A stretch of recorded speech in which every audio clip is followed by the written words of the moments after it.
یہ صحیح مسلم شریف کی روایت ہے، ترمذی شریف، نسائی شریف، ابن ماجہ۔ اس کی راویہ ہیں ام المؤمنین ام سلمہ رضی اللہ تعالی عنہ۔ جو بندہ ارادہ رکھتا ہے قربانی کرنے کا، چاند چڑھنے سے پہلے، ذی الحج کا چاند چڑھنے سے پہلے ناخن بنا لے، جو زائد بال ہیں، موئے زیر ناف، بغل وغیرہ، ان سارے زائد بالوں کو اتار دے،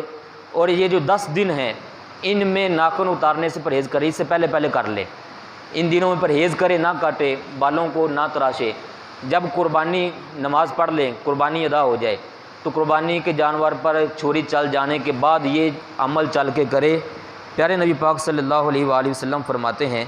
ایسے بندے کو اللہ تبارک و تعالی قربانی سے زیادہ بڑھا کر ڈبل ثواب عطا فرمائے گا۔ یہ اس لیے کرنا ہے کیونکہ ان دنوں میں وہاں جو حاجی ہوں گے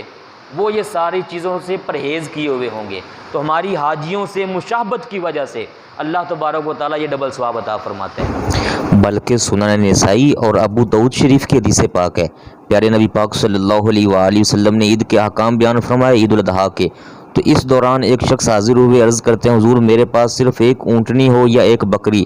اور اس کے علاوہ کچھ نہ ہو تو کیا میں اسی کو ذبح کر دوں؟ پیارے کریم آقا علیہ الصلوۃ والسلام نے فرمایا نہیں میرے پیارے صحابی، اگر وہ کر دو گے تو پیچھے بچے گا کیا؟ تمہارے لیے مشکل حالات پیدا ہو جائیں گے، بلکہ تم یہ کام کرو کہ جب قربانی کا وقت ہو، لوگ قربانی کر رہے ہوں، اس وقت آپ اپنے زائد بالوں کو کاٹ لو، تراش لو، ناخنوں کو صاف کر لو، اور مونچھوں کے بال ہیں، موئے زیر ناف ہیں، بغلوں کے بال ہیں، ان کی صفائی کر لو۔ اللہ تبارک و تعالیٰ تمہیں اس پر ہی قربانی کا ثواب عطا فرما دے گا۔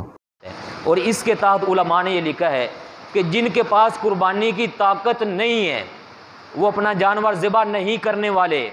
ان کو بھی چاہیے کہ وہ اپنی مشابہت ان حاجیوں سے بنا لیں۔ جانور اگرچہ نہیں بھی ذبح کر رہے لیکن یہ بال وغیرہ یہ پہلے تراش لے، ناخن پہلے کر لے، اور ان 10 دنوں میں احتیاط رکھیں، جب عید کی نماز پڑھ لیں، قربانی کرنے والے قربانی کریں گے، یہ لوگ چل کر اپنے بال وغیرہ وہ تراش لیں، ناخن تراش لیں، بال صاف کر لیں، تو ان کو بھی اللہ تبارک و تعالیٰ ان حاجیوں جیسا ثواب عطا فرما دے گا۔